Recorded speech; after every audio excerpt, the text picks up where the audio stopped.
but thanks for listening. Yeah. Hello, everybody, and welcome to We Say Things episode 118.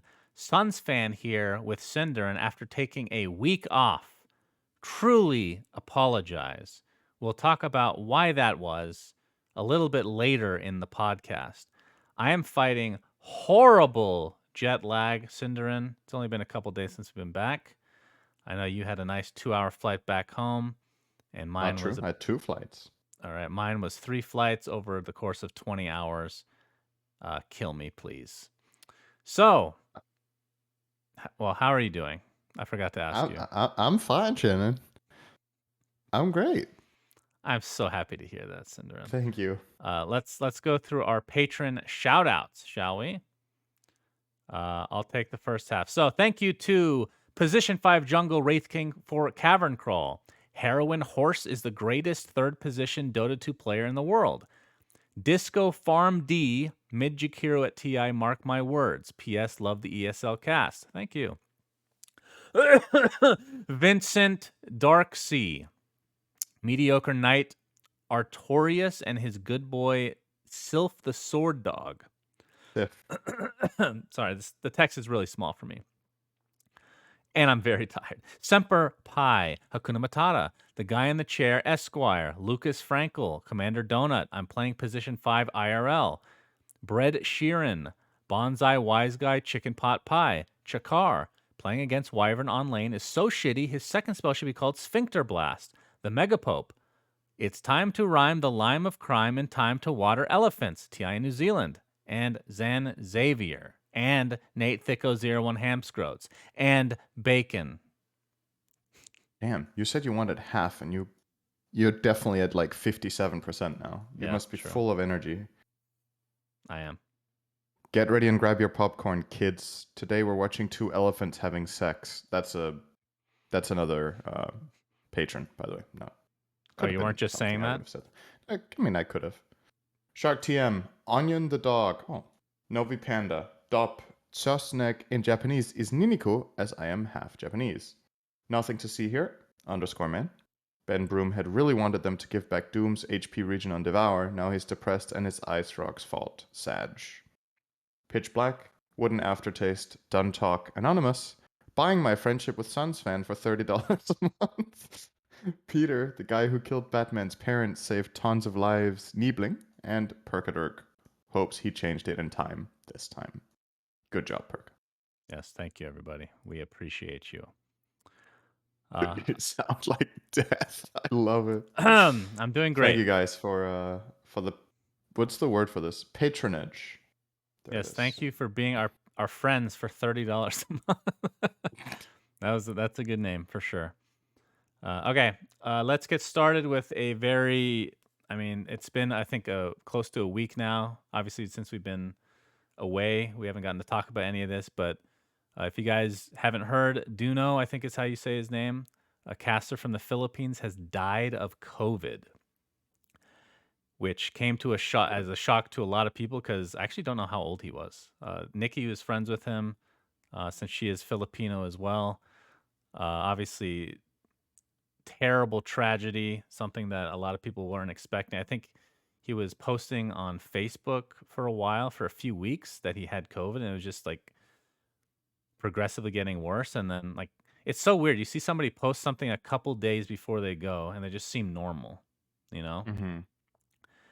And yeah, so we'll talk about what Valve did as kind of an honorary thing, memorial, I guess you can call it. But yeah, so that's very unfortunate. Did you ever meet him? I think I met him one time at TI. No, I think so. I never met him. Okay. He was like a very friendly and energetic person. That's my memory. But it was only fleeting. I haven't met him it was just for like a minute or two or something, not more. Yeah, so Nikki was saying, because she knows a lot more about him since they've talked before many times. And he's extremely famous. A lot of this stuff I wasn't really aware of. Like, obviously, we've heard of a lot of his voice lines that have been in the game many times. But apparently he was very humble and extremely famous in the Philippines, where he would just get stopped constantly, but he was extremely nice about it. Like you and I know that there's some people, if they're gonna get stopped constantly, they're not the most humble people, but he was. So that was nice to hear. But yeah, very sad. And I feel like I do need to say this. Um, in the Philippines, especially, and Nikki has family there as well, and she hears things like firsthand from them, but very hard to find vaccines. Sometimes you have to wait for a really long time, and like some long ass line, you just don't even get it. So you have to waste an entire day of like work where you could be working. Like the situation in the Philippines is not great with COVID in terms of like getting vaccines. So I think I know some people don't want to hear this, but if you guys are able to access vaccines, if you're in America or some other country where they're giving them away and it's pretty easy to find, you're just choosing not to, I highly encourage you to do so. Just because you're young doesn't mean you're out of the woods.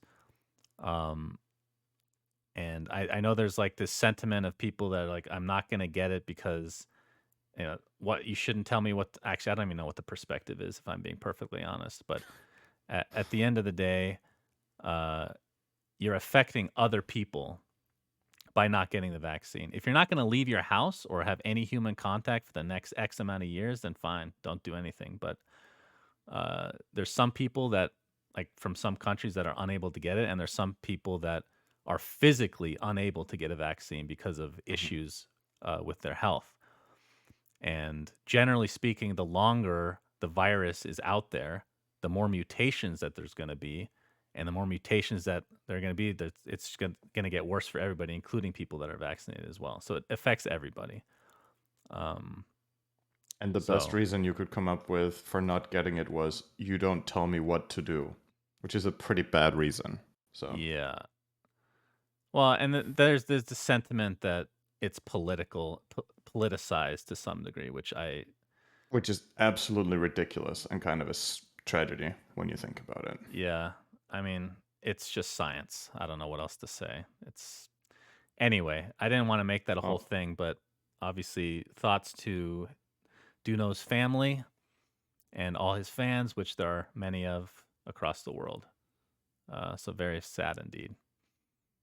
Um, so I guess segueing off of that, Cinderin, there was a Dota Plus update today, yep, which I guess we can talk about all the features, but came with the literal worst treasure I've ever seen in my entire life, which we won't even good. talk about the heroes of.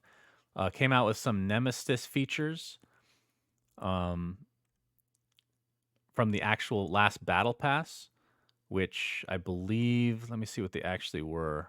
Neutral item suggestions and enhanced quick buy recommendation. Right. Yeah, those were actually good. Yeah, those are helpful for sure.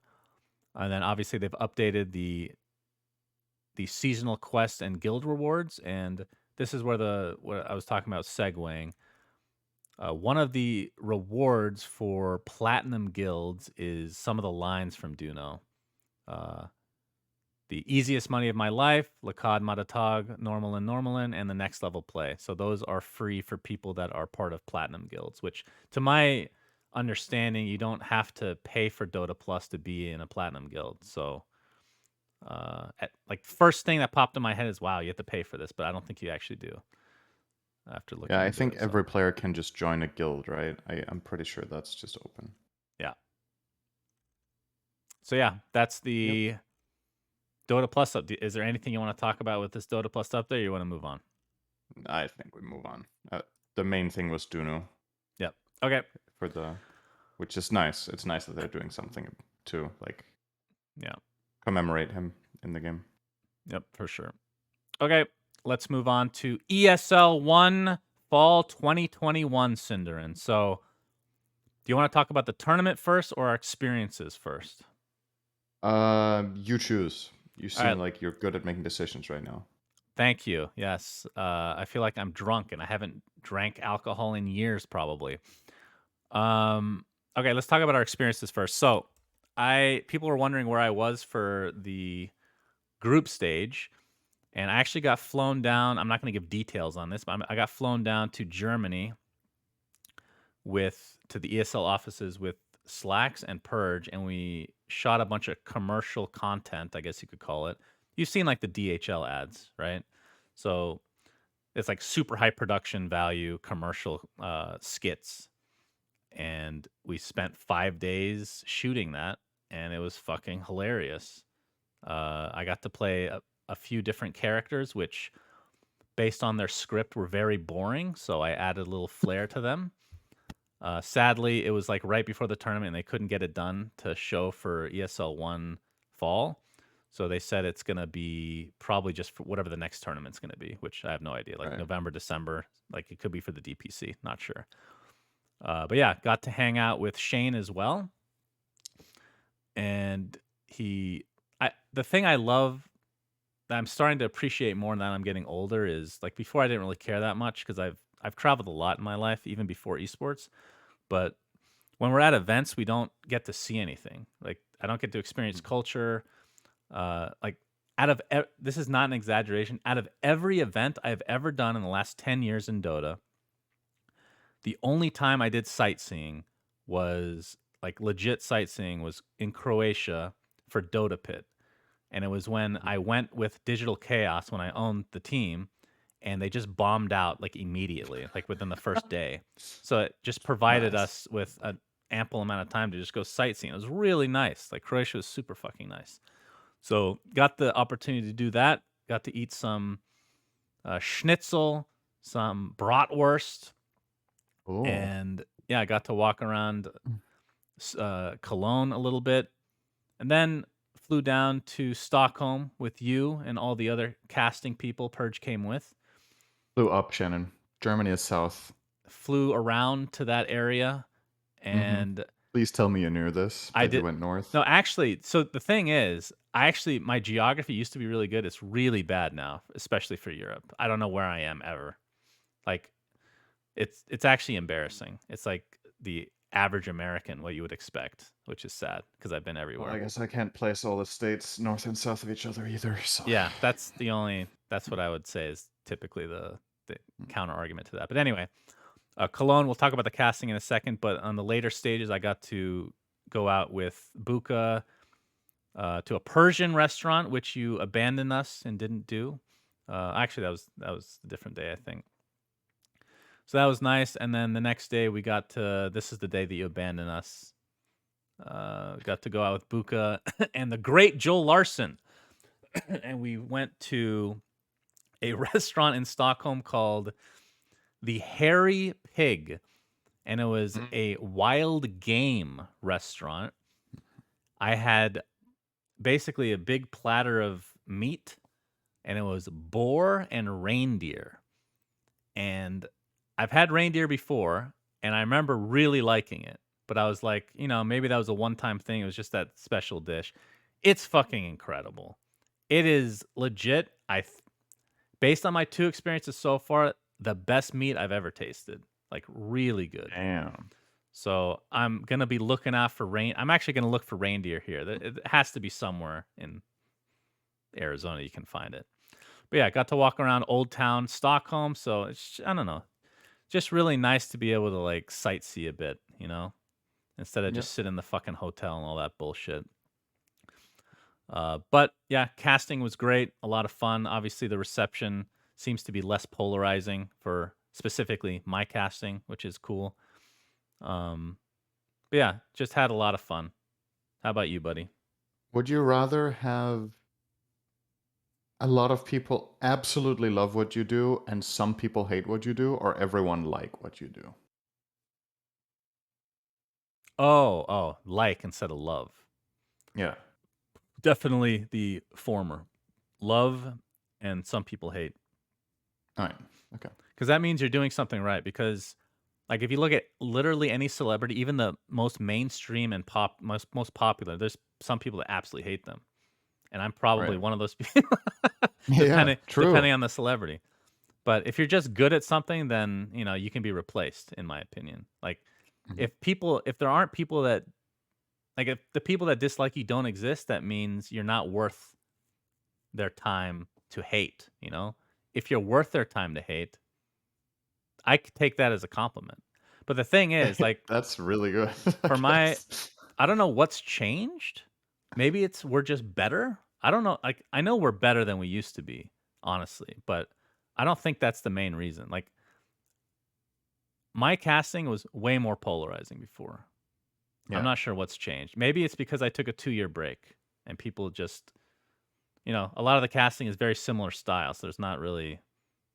You gave everyone else time to decay while you were on hold, and you came back, and relatively you were much better than before to everyone else because everyone is getting worse. All right. I But appreciate that. I guess that's a you're compliment. very you're very welcome. So how was your ESL trip? Yeah, it was a lot easier for me.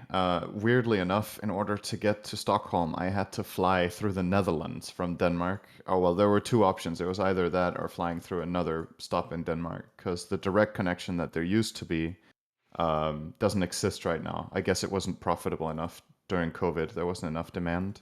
Right. And I don't know if it's coming back anytime soon, but I believe there used to be a direct connection for me to Stockholm. So anyway, that was a bit weird, flying southwest to then fly northeast, but that's how it is sometimes. Um, yeah, the event itself was nice. I liked the hotel. We didn't really talk much about that, but it was nice. Especially, I think, for Yeah. you, because you hate European hotels generally, but you thought this one was decent, I think. At Well, least, question mark. okay. So my last ESL experience, which was 2 months ago, or whenever the hell that was, ESL One Summer, I had a very large list of complaints. It was actually quite bad. Our talent handler was terrible. Our hotel was terrible. The studio was terrible. You remember I was talking about sweating my balls off constantly. Hmm. And I don't know if like some talent just don't complain. Like they're too afraid that it'll offend. I don't know. I don't know what the reasons are. But you know me, I don't give a shit. Like if they don't hire me because I'm complaining about something that I think is important, then whatever. Uh, so I gave this list to Shane and shout out to Dirk as well. And they fixed literally every. Like I had no problems. The hotel was great. Uh, the studio, it was a brand new studio, so that was going to happen anyway. So nice air condition, and the talent handlers were amazing. So Yeah. actual zero complaints. It was I much think the much better. standout thing for this event was probably the talent handlers. I hope we get to work with them again. Um, these two talent handlers that we have never done esports before, but they were really, really nice. They were very friendly, very lively. They did a great job Yeah. solving problems before they even happened, which a lot of the times at events, as you can imagine, with a lot of people involved in all of the logistics, sometimes things come up and you need to get a solution for them. But honestly, most of the time they already figured things out with like food and driving and everything before it even became an issue, and just communicated very effectively. So that was great. They worked in apparently the music industry, Yeah, so they do concerts primarily. I would think that they're used to more prima donnas than what esports Yeah, provides, right? So maybe it's even easier for them. I don't know, yeah. but yeah, they were great. So compared to that, your measly complaints were nothing. I didn't complain once I know, at but this trip, at if they least. would have been at the last event, they would have been like, "Yeah, this is more like it. That's what we're used Yeah, to." that was bad. Uh, okay, Where's anything my else? fucking shrimp Because cocktail? I forgot about one thing. Uh, Hmm. so while I was in while I was in, I don't even think I told you that. While I was in Germany with Shane, Purge, and Slacks, we went to a modern art museum. Oh, Oh you didn't my tell me this story. fucking god, dude! All right, I posted some pictures on on my Instagram, and we walked in because I like going to museums. I like seeing stuff like, and so, even for art, like I know sometimes I don't really understand it, but I can appreciate it on some level. We started going through this fucking museum. Every art piece I went to, I'm like, I'm looking at Slacks and everybody. I'm like, are you fucking? This is not art. There was one piece of art that was literal garbage. That is not, I'm not saying that like, everybody says literal. It was literally made out of fucking garbage. There was another one that, and I posted this on Twitter. It's a big portrait and the entire thing is blue. It's just one shade of blue. There's nothing on it. That's the fucking art piece. I had to take a picture of it because I thought I'd be going insane if I like woke up one day. I'm like, there's no way that was real, right? I took a picture. I can look at it every day now to understand that that's real. There It's was just a one. canvas with blue on it. Yes, there's a canvas with just blue, and it was getting to the point where I was laughing hysterically, walking around Well, then it was this an art experience. museum. No, That's no, what. no. Okay, that's That's exactly. art. So art is how you interpret things, right? And it's how Hmm. you experience it. So I'm laughing hysterically, and everybody else in the museum or in the art, whatever the fuck it's called, art museum, is walking around silently, like, yes, uh, like they're taking it very seriously, like very pretentious. And I'm like, there's no fucking way that you think this blue portrait is art. Are you an I, idiot? ho- I hope you yelled at all of them. There's one I piece. got It's thrown a out. picture of a piece of toast. When we left the museum, they were selling it, and all of us, other than me, bought it because we couldn't believe that they were selling that shit. We actually think that they're catering it to people like us that cannot believe that that's They considered even art, so ripped we have you to buy it. off. Dude, they got got. So we're going around this museum, and I'm seeing like this just like I cannot begin to tell you how many are so fucking garbage. Okay. And Uh-huh. we get to one, and this is where I embarrass Purge a little bit. Because Purge, he we found out that he's not great at confrontation, and Mm. the last thing he wants to do is step on people's toes. And I have another story about this that I have to tell actually. So sorry about the long stories today. Uh but there was this piece. What was it called? It was like something passion, like the Great Passion or something like that. And it was like little squiggly lines. It looked like a literal 5-year-old drew everything, and it had a bunch of penises on it. Just a bunch Yeah. of like penises, like you would see like some teenager draw. Some of them had like sperm coming out, jizz, whatever you want to call it, Cinderin. There was yellow lines, there was white lines, there was red lines, there were brown lines. What do you think that those uh, signified? Apparently, I don't know if it's actually made it, but I was saying this out loud as we're looking at it. Oh, that's blood. That's semen. That's urine. That's feces. Guess what? It was. And I was saying this out loud, and Purge was so embarrassed he had to like move us to another room. And I'm like, dude, you realize that's literally what the piece is about. It's the first piece that I understood in the entire museum. So, and then Just we ended mentioned up this picture of him pulling you aside to give you a one-on-one in a side room. So and then we finally got to some areas where the art was much better. We did get to a section with Picasso, which, by the way, not a fan of Picasso. I know I don't understand it. I'm gonna admit to that right now, but some of it was, even by Picasso, it was so fucking bad. But yeah, so that So that we was. got to some of the better bits. Here's something by Picasso that was also garbage, I mean, yeah. Okay, I but it have was better. one more story about Purge. Okay, this Okay. one I thought I was going crazy when this happened, Cinder. We were at the hotel in Germany, and I've started a new diet, as you know, where I'm not Mm-hmm. eating carbs. It's like a keto thing. No carbs, no sugar. And we were having breakfast at like 6 a.m. the first day in Germany. And, for the most part, it's just a normal breakfast, but they just don't really have much meat. Like there's scrambled eggs, and then they have like this meat paste. It's like liquid meat. I'm not gonna eat that shit. They don't have bacon. So I'm like, I should go ask them for if they can make me bacon. So Persia's like, don't do that. That's really rude. That's extremely rude. I'm like, what? What do you mean that's rude? I just want to ask if they can make me bacon. So keep in mind, I worked in the like service industry. I understand what it's like. I'm very nice to these people in general. Okay, so I go up and I ask, "Is there any way that you can make me bacon?" And Purge the whole time's like, "Oh my god, I can't believe he's doing this. So rude." And the guy's like, "Of course, of course." This is like the front reception guy. It's like, "Of course. Give me your room number." I'm like, "Okay, whatever. Give my room number." We go to the next day, no bacon. So I go and ask the cook. I go around the corner and ask the cook, "Hey, is there any way you can make me bacon?" He's like, "Oh, of course. We can make you bacon. No problem." He makes us bacon, me and Slacks, eat it. It's literally the best bacon I've ever had in my life somehow. Maybe it's because I'm so deprived, but it was so good. And Purge just refused to eat it.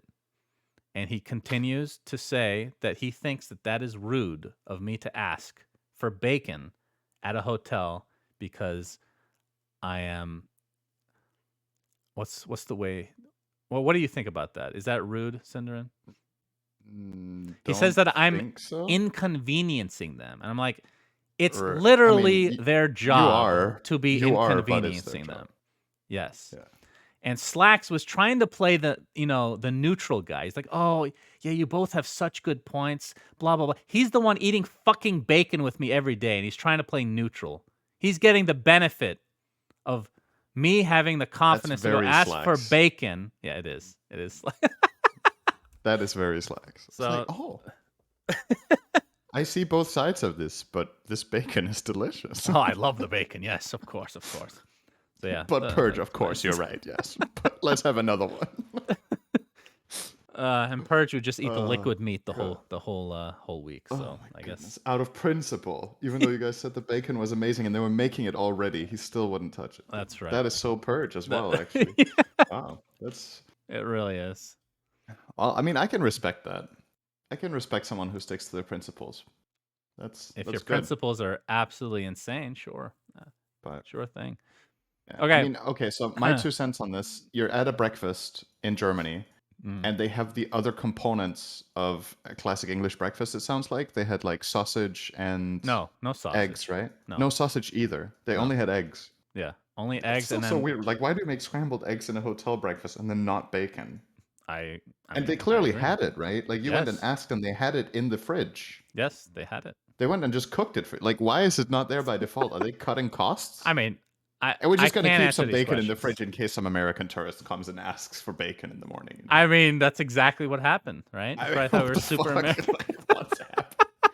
And then maybe they use it for like sandwiches at lunch or something, and they have it lying around. Yeah, it is forever. on the menu, like in the service menu or whatever. But yeah, no Yeah, idea. that's probably what it is. Yeah, we would just ask for Okay. bacon every day, and it was amazing. So Yeah, you specifically set an alarm. You told me this. You set an alarm at 6 a.m. every morning yeah, to go and have bacon and then go back to bed. That's that's fucking right. commitment. It must have been really good bacon. Dude, or your diet must have been killing you. Well, the diet, I wasn't even on the diet for that long. It actually was the best bacon I've ever had. It was extremely good, but That is, I can appreciate good bacon as well, but I don't know if I could get up at 6 a.m. to have bacon and then go back to keep bed. in mind, I was It horribly would have to jet be lagged, really so I was fucking- waking up at 6 a.m. anyway. So it wasn't like I'm literally waking up for bacon. It just happened to align, Yeah, okay. All right, That's what you tell everybody. But was it the same for Slacks though? that's a good point. Okay, let's move on to the actual ESL One tournament. So obviously we cast a bunch of it. You cast the group stage and the playoffs. I cast the playoffs with you, T-Gov, and Kyle. Any And Effie? surprises, Cinderin? I did not cast with Effie. Oh wait, Effie didn't cast. You meant She was just supposed strictly to, cast. but she refused. Once And she saw Cap. me cast, she's like, "There's no way I'm Yeah, casting." that's a this wise game." choice. Cap did a little bit of remote as well, right? Yeah, And Moxie. I wasn't naming everybody. I was just saying who I've cast with. Oh, got it. Okay, right. But sure, Yeah. there was a lot of So people yeah, there. well, yep.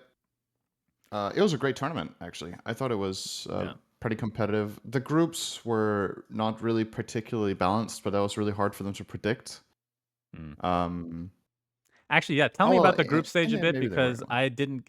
In Germany, I guess the one complaint, the hotel internet was not good enough for me to even watch Dota, so I didn't get to watch any of it. Oh, yeah, that sucks.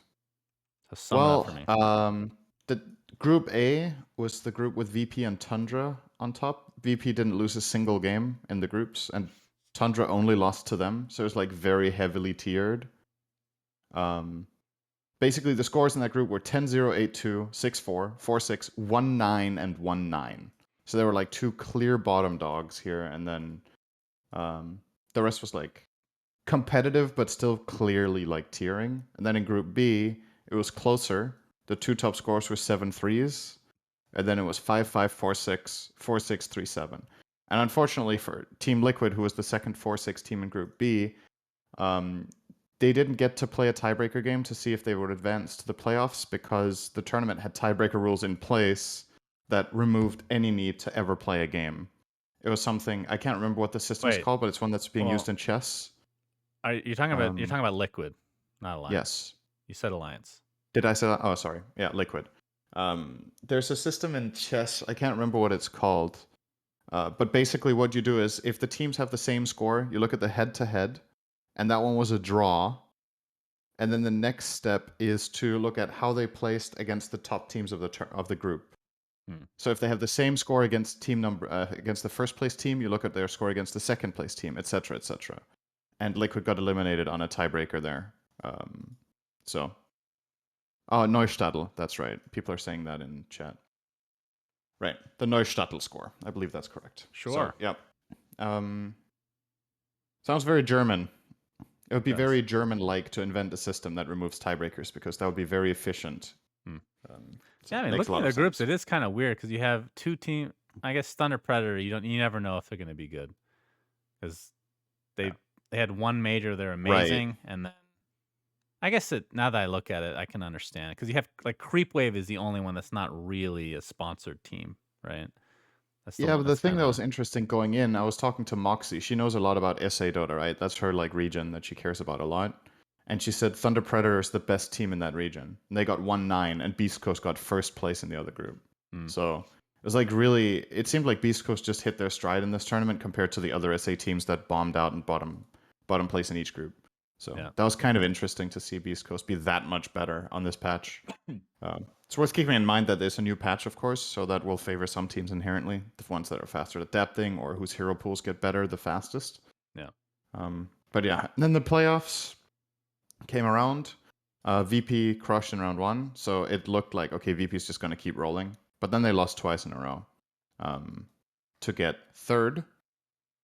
LGD got second, and first place went to Tundra, which was really cool.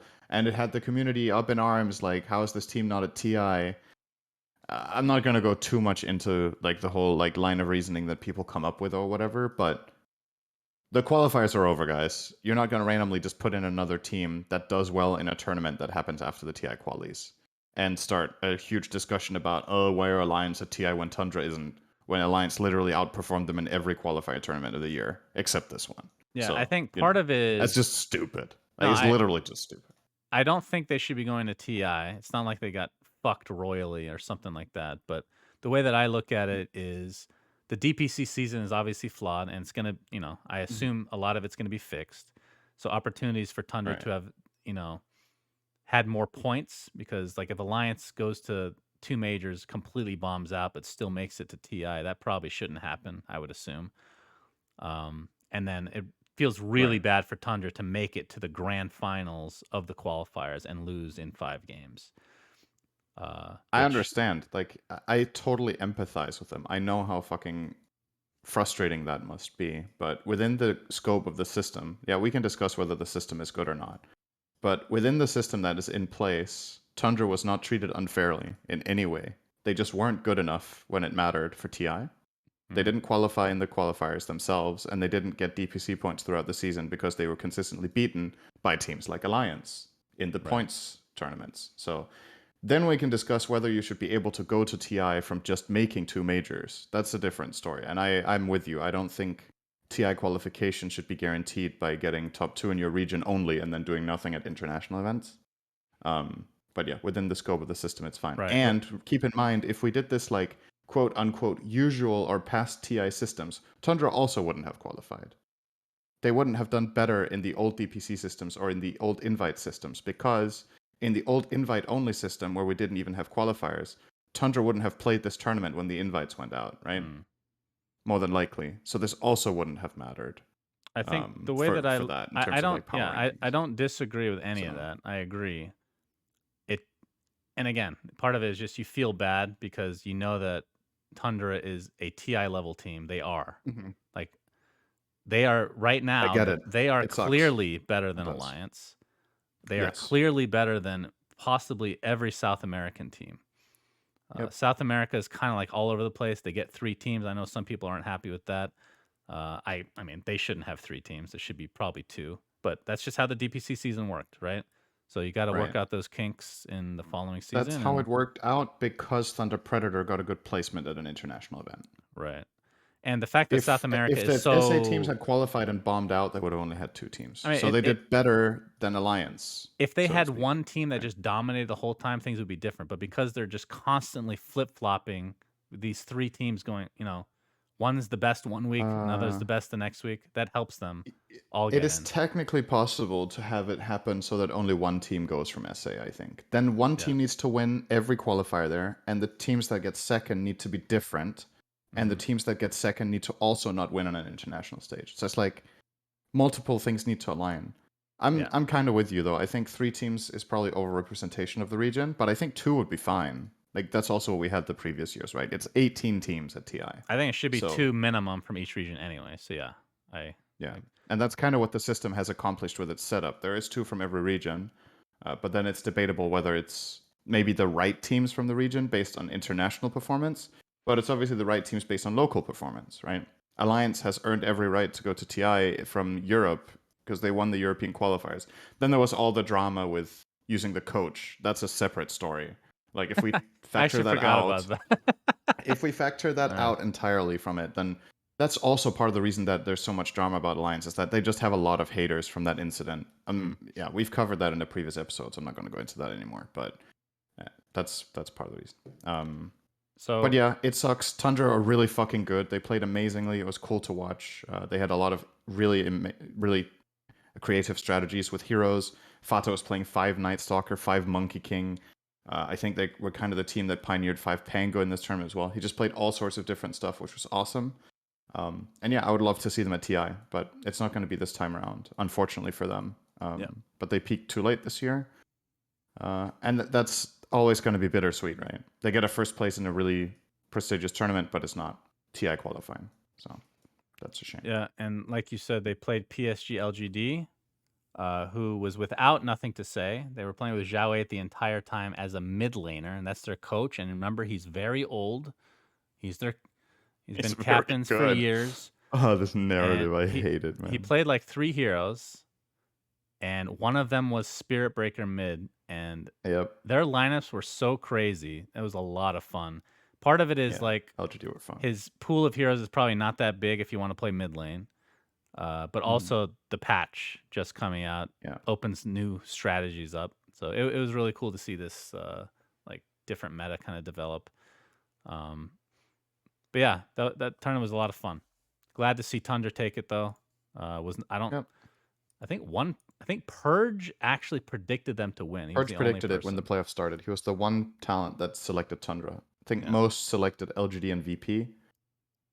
Actually, maybe all of us selected LGD and VP except Purge. I probably. picked LGD myself. I Um, picked I don't VP. know. There's something about VP. I still just need them to.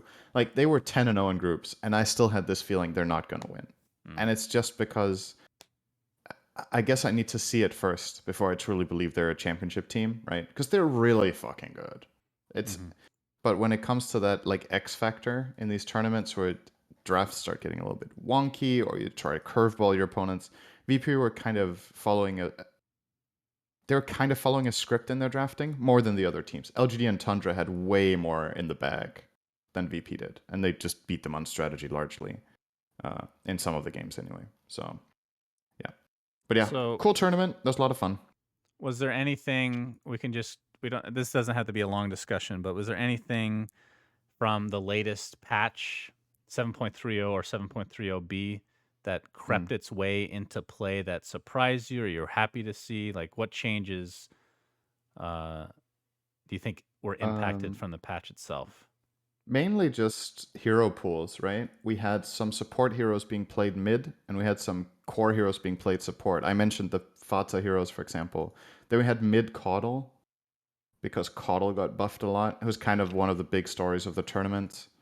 Um, I think there was another support being played in mid as well. Or maybe I'm just thinking of Nine playing Winter Wyvern, but that was last patch as well. Oh yeah, by But the that way, was Tundra nine was again. definitely the MVP of the entire tournament. Yeah, he played incredibly the whole tournament as well. So yeah. But yeah, that was the main thing for me, honestly. I mean, if you think about it, the patch didn't change much macro, right? It didn't change gold income, it didn't change map layout. So it's literally just about hero pools and how you set your lanes for the most part. But I yeah, mean, the definitely some first creativity. I think TI is going to be really cool from a drafting perspective. If we have a patch similar to this, it might get tweaked a little bit because I think some heroes are too good, like Coddle. But you can be really creative, I think, with some of the heroes and have some very flexible drafts, which might be great news for LGD, for example, who have very, like, they have a couple of wings players and they have very wide hero pools, except Xiao 8, who played mid for them as a stand-in. Nothing to say plays all sorts of stuff. So I think they're going to have a lot of cool stuff coming in. So at the beginning of the tournament, people were spamming Helm of the Overlord, and it got nerfed, but the nerf wasn't that big. It was like a couple hundred gold, if I'm not mistaken, increase to the recipe. But then we just didn't see it picked up almost at all. I think I cast one game with it, and it didn't have a good win rate. Do you think it had mostly to do with the nerf itself, or people just getting used to the play style and how to counter People it? getting used to it. That's it. So you think it didn't need to be nerfed technically then? I don't necessarily think so now, right?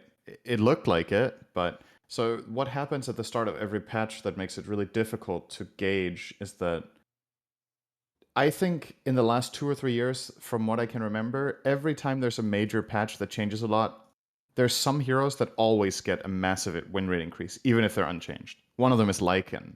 It's just because when everything is new and people don't really know what they're doing, which heroes are going to thrive, the ones that are no brain, high impact damage with summons, right? Where people don't know the timings and they don't know how to. Okay, that was maybe a little bit insulting to Lycan players, but you get the idea. Like, you summon all your shit, you go and push, and you go and fight, and people don't play the map very well, so you lose towers you shouldn't be. You don't understand the timings of when you're strong and weak, so you lose fights that you shouldn't be taking. And the heroes that thrive off that are like Lycan, Beastmaster, Lone Druid, these heroes that are just ball down towers and have summons. And their win rates are really high, so obviously people are like, oh, and then they're buying this Helm of the Overlord item and just destroying games. But eventually when teams get better, especially in Pro Dota, get better at dealing with this strategy, it doesn't seem nearly as strong anymore. But I think in pubs, Lycan is still pretty terrifying. But he also got buffed. He wasn't unchanged this time. He got clearly buffed too. It's quite bright in your room, But yeah, it looks fine though. Looks fine. yeah, I don't know why. It actually isn't that bright. I have my lamp on and I have like my curtain half the way down. I don't look know why the great. shot looks like I'm. What the fuck is actually happening? Oh no, I shouldn't That have is said so anything. wrong. I shouldn't have said anything. Cinder has like OCD with trying to fix this shit. I'm not gonna fix it. It's fine. All I'm right, just good. surprised that the camera interprets my room like this. It's really not that bright. It's just normal in here. It's weird. All right, great to hear. Great to hear you getting Holy some shit! sun. I'm looking at it now. There's an angel outside the window. Yeah, apparently. Okay, let's move on to a very new segment we're going to be doing for the foreseeable future. We have partnered up with SAP. If you guys haven't heard about them, they're a company that specializes in esports analytics, and they've given Cinderin and I a special tool to look at little stats, little nuggets here and there.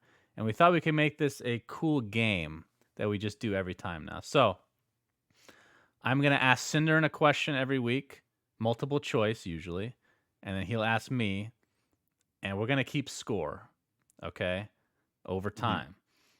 And in addition to this, which I'll talk about this afterwards, we're going to ask you guys to give us a question to answer for next week's episode as well. But we'll get to that after this one. So, Cinderin. Yes. Have you used the SAP tool to find something for me? Is this the question? Do I get a point if I'm right? No, that's not the question. Good yes, try. I have. Good try. Okay. I'm going to ask you mine first. Is that okay? Okay. Okay. Yes. And you can probably guess what the subject is. Yes. Okay, so at ESL One Fall... It starts with A and ends with Gz. Actually, not technically true, Cinderella. It's not Ags related. It's not Ags. I mean... Oh, what? It's Shard related. Shard. Well, that's also Ags. At ESL One Fall 2021, what was the highest win rate Shard with a minimum of double-digit purchases? So they had to have at least 10 purchases during the Right. tournament, and it's the highest win rate of those. Okay. You just said that one time. Now you said it twice. I'm explaining it for everybody that's not a Can you robot explain that it can't one more time with different words? All right. So pick A, B, C, or D. That's Can you your put it in a instructions. sentence? So option Okay. A is Clinks. His shard is when you come out of invisibility, you get the two skeletons out of Skelly Windows. boys. Is it B, Leshrak with the split earth multiplying multiple times? Is it Bat Rider with the 2 flame breaks? Or is it Kotol with recall? Yeah. I think Clinks was not played 10 games. And if he was, he didn't pick it up in every single one of those. But his win rate was really fucking high. So if he was played 10 games and bought it every time, he would have like an 80-something% win rate because that was his hero win rate. Okay. I don't think Coddle bought it that much. Like, You know what what's was hilarious? it? If you ask Hmm? me a question, I'm just going to say the letter. And here I'm Okay, just it's Bat hearing Rider. All right. Bat Rider is, in fact, incorrect, Cinderin. Oh. So let me go in order here. Coddle was 12 games where it was picked, as in the shard was picked up, 58% win rate. Okay. Bat Rider, 12 games it was picked up, 66% win rate. Leshrak, 13 games it was picked up, a 76.92% win rate. And Clinks, Oh, so he did get it 10 games. 11 games Oh. with a 90.91% win rate. That means every single game that Clinks was played in this tournament, they bought Shard, actually. 100% and they of won the time. almost every game it They was won picked in general. 10 out of 11. Yes. Damn. I should have been able to guess that, actually. But I remember watching at some point the scoreline for Clinks, or the pick line was like something like 7-1 or 8-1. And I couldn't pin down if he was picked after that or if he bought Shard every game. But he did buy it every game. So that's good to know. All right. Quick question. Are we doing negative points? Can I give you a negative? Okay. So you're still at 0? Is that You can't give me a negative point for answering completely fairly and asking relevant questions. What do you mean? That would be fun. Okay. You can see how Here is incompetent my everybody question, Shannon. All right. And we should keep in mind here that this is the start of this competition, or whatever you want to call it. So we're giving each other easier-ish questions in the start. Yeah. And then gradually we're going to ramp them up, or whenever we want, we just make them fucking impossible for each other because that's funny. Okay. That's right. But if it is impossible, we will give multiple choice, right? So there's always a decent chance of getting it right. Okay, my question to you shouldn't be that hard this week. What is the most picked hero in all of Dota 2 history in pro games? Is it A, Earthshaker, B, Lion, C, Rubik, or D, Vengeful Spirit? Okay, it's not Venge or Rubik. What were the other two? Lion or Earthshaker?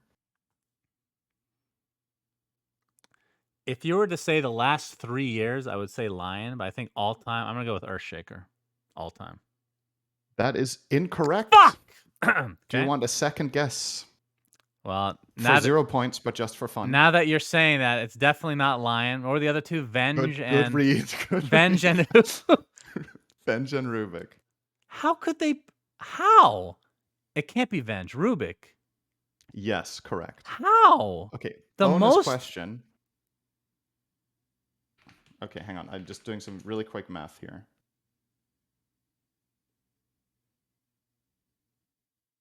How much more is Rubik been picked than the second most picked hero in percentage?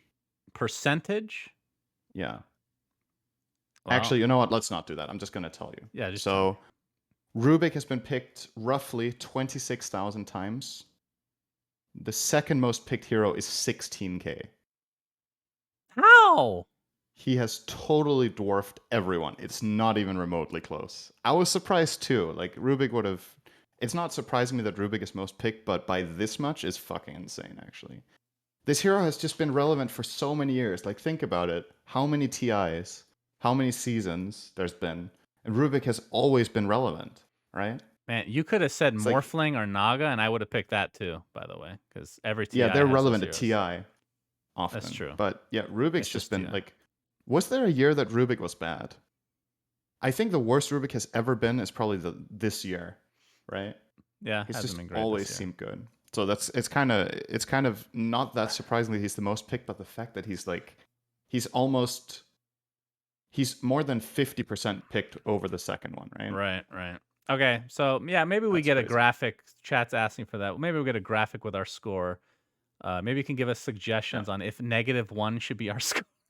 I don't think we need a graphic because we're clearly not getting anything right. So it's just zero. That's Yeah, fine. that's true. So if you guys want to help out, be sure to leave your comments in the YouTube video as to what stat that you want to see. So try to come up with some crazy ass shit, and we'll pick one of them and then give you a shout out next week and give the answer to it. Okay. But in order to be eligible, you have to type in hashtag SAP Esports in the comment. Okay. Hashtag SAP Esports. And So that also, Shannon can parse them. that's right. It's very easy to parse. And I'm gonna send a link, or I'm gonna put a link in the chat right now for Twitch, and it'll be in the YouTube description as well. If you guys want to visit the link, it's basically information about SAP, and it helps us if you click it. So thank you. But yeah, should be a fun segment going forward. I those were the easiest questions we're gonna give each other. I'm pretty sure. So Yeah. it's So we're only off to a gonna great start with 0 points. yeah, absolutely. Well, So multiple choice will always give a decent chance, I guess. yeah, for sure. Okay, let's move on to the next section, Cinderman. This one's really weird. So, China is apparently going to significantly limit video games for people under 18. So, I'm trying to look at the. I think you're only allowed to play. Shit. I looked at this earlier and I already forgot. Let me see the actual amount here. So what I'm reading is you're banned from playing video games entirely between Monday and Thursday, and Friday, Saturday, and Sunday you can play 1 hour a day. Right. So 3 hours a week on 3 specific days. Okay, what do you think about this? I think it's absolutely fucking stupid, Yeah. obviously. I don't know why you even asked. That's the discussion, technically. Okay, so this is basically okay. So there's two options here. Either it is A, here's multiple choice for you, Shannon. Is it A, person out of touch? Is it B, person trying to manipulate the population? Or is it C, both? Both. What do you think? Both. Both is correct. Thank you. Actually, we don't know. I don't know if he's out of touch, right? They might know exactly what they're doing. But okay, so my read on this is basically you're trying to limit the population's exposure to international communication, right? That's kind of what I'm reading here. But it's only video games, right? It's not computer usage. So you're allowed to be on forums and chat and stuff, right? Or I don't know. is it specifically just games? That's what it reads here, but I don't know, like, because in that case it's like people out of touch, as in, oh, games are bad for the population, it's unproductive, or oh, people are gonna they're gonna develop bad habits, or that's what it sounds like. It sounds like something from the fucking 80s, you know? Yeah. Which is weird because China is really good in video games. They have world champions across multiple titles, mainly League of Legends and Dota, right? They have incredible players in these games, and the industry is huge. They have Tencent. So, like, what's going on here? I don't know. This also hasn't been implemented, right? It's something that Xi Jinping wants. It's said here he wants to ban them. That could be a variety of things. It could be a statement he made in ignorance. It could be a statement he made because he doesn't like that his son isn't out playing football. It could be, like, or what do they play in China? They probably play snooker. China is very good at snooker, so maybe he wants his son to play snooker. Snooker. Dude, I don't know, man. Like, it's just, yeah. You know what? I feel like this is not going to get implemented. I'll just say it. Like, why the fuck would this get implemented? I mean, I feel like I if think it's there was something in implemented, the past, right? There's been other statements like that, like sensationalist headlines about China yeah. and What gaming, and I feel happened? like they don't get put in. What happened So to the I don't really credit believe it until I system see it. in China? Is that actually a thing still? Do you know? I don't know, but I know that I think this was, I don't know how many episodes ago, but I think we were talking about something that China was going to do this or that about video games, and I don't think it happened. Um, Yeah, I don't know. I don't some know of if these like extreme sensationalist headlines obviously get a lot of clicks, and it's interesting news and it gives some perspective, but that doesn't mean it gets implemented, or at least not in the form that it's presented, right? So I'm not gonna I would predict take this one whether with a grain of salt. Like, come on. 1 hour a day, 3 days of the week, and banned every other day. Like, seriously.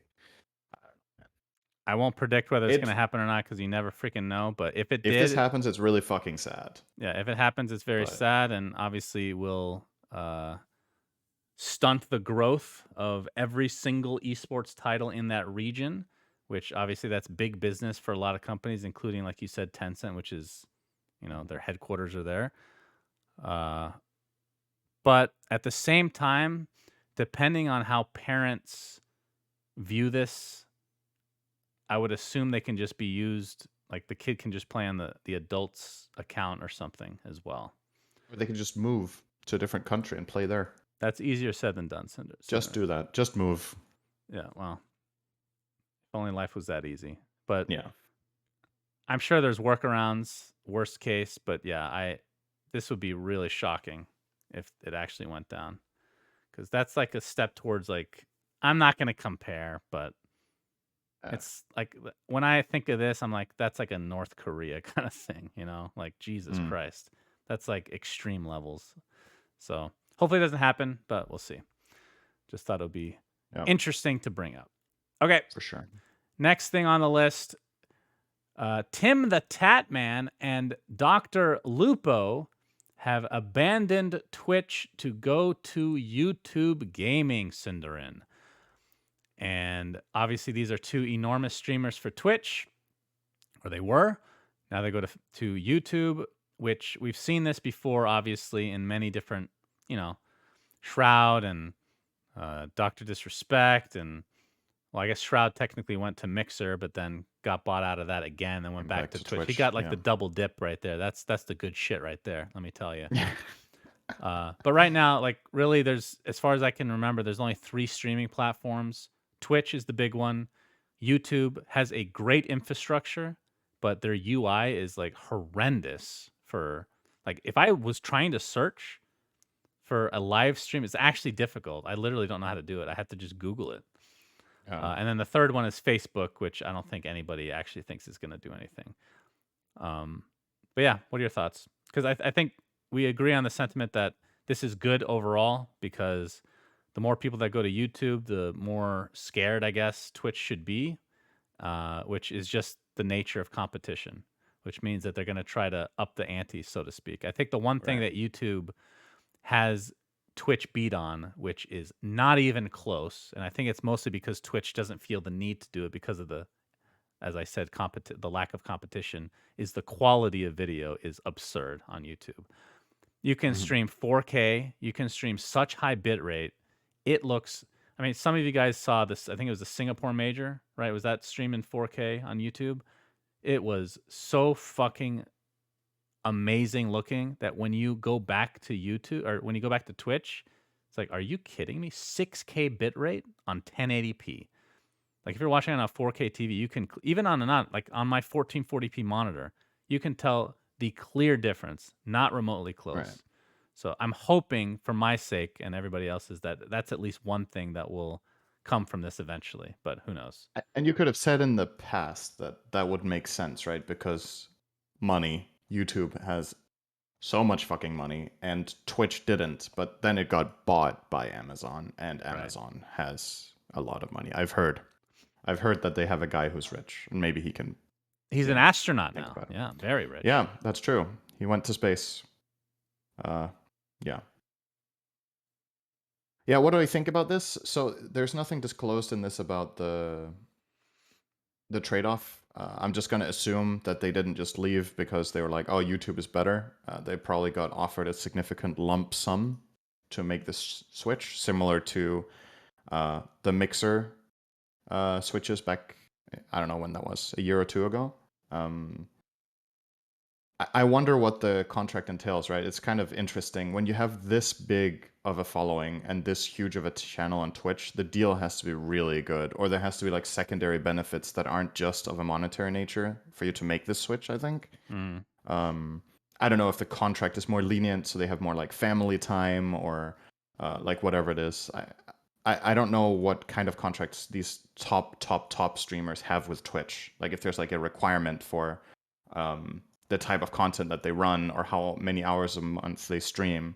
Uh, I can say from my own perspective with how I stream, I have like total flexibility. There's basically no demand except in order to meet bonus incentives, we need to play a set amount of ads every month. But that's it. Like the base deal is there. I don't know what it is for these guys because I think they have like some extraordinary deals with sub splits and ad revenue, etc., etc. So maybe that's it.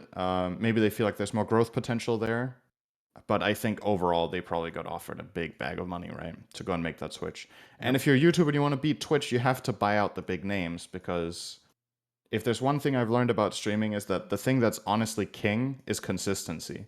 And Twitch have the market majority and they have streamers that are exceptionally active and consistent with streaming. So people will go to their computer, they'll be like, "Oh, I want to watch a stream right now because I'm chilling." You're going to go and watch what you always watch. You're not going to go to YouTube and go through 17 submenus and be like, I wonder what's on YouTube today, because nobody fucking knows it even exists. So, you got to get the names over there so that people make the switch for the person that they want to watch. And it was the same logic with Ninja going on Mixer, right? Yep. Now, what YouTube doesn't have, or what it does have, is the video quality. I think what they're lacking against Twitch is primarily the culture. And in order to get the culture, first of all, you need to make a better chatting experience. And you need to get streamers that have a big culture assigned to their stream to make the switch, right? And this is the one step. With DrLupo was huge in particular in Fortnite. TimtheTatman was more variety, I think, playing a lot of different stuff. I think Lupo also did more variety over time, but he got big playing alongside Ninja primarily in Fortnite's golden age, whatever you want to call it. But yeah, interesting stuff. Like we've always said on this podcast, competition like this is good because in the end, the winner is the audience most of the time, anyway. Because when there's competition, the Twitch and YouTube will be, upping the quality or upping whatever it is. And in the end, the beneficiaries will be the viewers and the streamers alike from getting better deals and better content. So, Yep. Stuff like this should be good overall. That's right. And segueing to our final topic of this evening, more competition is theoretically better. Intel is entering the GPU race for PCs, Synderin, with Arc. Yep. So I'm going to read a little blurb. Intel is branding stock right now. Intel is branding its upcoming consumer GPU as Intel Arc. This new Arc brand will cover both the hardware and software powering Intel's high-end discrete GPUs, as well as multiple hardware generations. The first of those, known previously as DG2, is expected to arrive in the form of codename Alchemist in Q1 2022. And that's soon. Yeah, and they have more GPUs that they haven't revealed quite yet, but they've teased with codenames Battle Mage, Celestial, and Druid for future generations of the Arc GPU. So, again, I don't know any of the actual details. I don't know if there is any actual details on these. Obviously, Intel has been making GPUs for many years now, but they're mostly like onboard, just stuff that your motherboard comes with. Like, in fact, I'd be surprised if they don't have the market share on just regular graphics cards. Like that just seems like a no-brainer. Like it's just built I think into they have the most motherboards. onboard ones in especially laptops, right? Right, but then when it comes to graphics. discrete graphics card, obviously it's AMD versus NVIDIA. So it would be very nice to get a third party in that discussion. I don't know if this is actually going to happen, if they're actually going to be good enough, but and I'm curious what they're going to compete on, right? Because there's multiple ways of competing here. You can compete on just the overall strength of the card, but you can also compete on price because with NVIDIA's cards, what they've started doing lately, right, is when they release a series, there's like the top echelon card, which is way more expensive than the second best one, for the most part, relatively minor performance increase, at least for most people, right, for what they do. So what Intel could do is, are they going to launch a line of cards? Are they going to launch one, which is then perhaps not as good as NVIDIA or AMD's best cards, but it might be better than their second or third best at a lower price. And that, honestly, I think if you were to, like, this is just 100% just a guess, right? But just like a feeling. It might not be a bad strategy if you're entering this space to not try to have the flat out best card, but to try to have the best value card, right? I have a feeling that might be what they're trying to do here, that they're not trying to beat the absolute best, but that if you could have, like, what's the last ones that came out from NVIDIA? The 30 series, 3000 The 30 series, right? And the most expensive one is it 3090 or is it 3080? Well, whatever. Not that I'm not sure what's actually out right now, but it'll be the 110 3090. below it is not much worse, but a lot cheaper. And maybe you can still compete with that card on the one below. Anyway, just speculation from my part. I don't genuinely know anything about this, but I think that would be a cool strategy for Intel to use here. Either way, if they're competing, if you think even about it, if you try to beat the best card, how big of a market share are you actually getting? Like, how many of the gamers are buying the best of the best card? It's expensive. Oh, that's true. NVIDIA ones. As long as you're competing with a general line, I guess, of products from either AMD or NVIDIA, that's good in and of itself, because that's going to lower prices as a whole. And exactly. Not only that, but what was I going to say? The fatigue is really kicking in. Oh, but that's okay. With the lack of, like, people can't find graphics cards right now. Right. So having a third, like, Intel has a shit ton. Like, in Arizona, they have a huge Intel campus. I know they've just expanded it, so they're going to have even more product coming out because of this. So that should help people least find some cards that more are availability. At least reasonable. So yeah, and I'll keep the rest in line. Both AMD. I'm really curious about this. I want to say ATI, but AMD and NVIDIA. You're curious? What? Yeah, I'm just saying, I'm curious about this, like how good it's going to be. Because it feels like the status quo on graphics cards has been the same for a long time, right? Like AMD and NVIDIA have like fought each other for who has the best or best value cards or whatever. So having a new player at this like production capacity enter is really interesting. You know, so I'm curious how well they're going to do. I don't know if this is possible. This is just me talking out of my ass. You know, it'd be a genius thing for them to do. Is because this would like help with the way that the public looks at them. Create a card that, again, reasonably competes with some of these other cards, but have it be extraordinarily fucking bad at crypto. Like, it's actually just dog shit crypto. Then more people are buying this card because that's what's available, and they're, a lot of people don't use or don't mind crypto.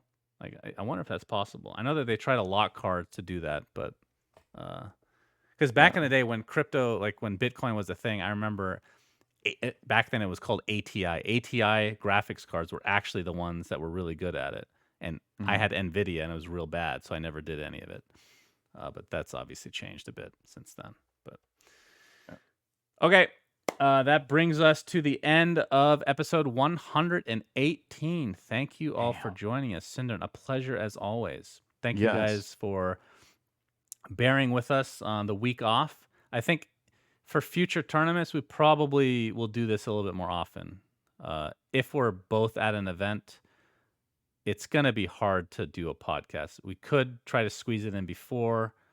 It just depends on, like, basically what I'm trying to say is we're not going to kill ourselves to try to get an episode out if it's just super inconvenient. Yeah. But we'll play it by ear and obviously let you guys know. Yeah. Yep. Okay. Have a good night, everybody. Have a good day. Have a good sleep, Shannon. Thank you. Enjoy your nappy time. Please stop talking so I can sleep. Goodbye. Okay. Bye. We say things that don't mean anything, but thanks for listening. Yeah.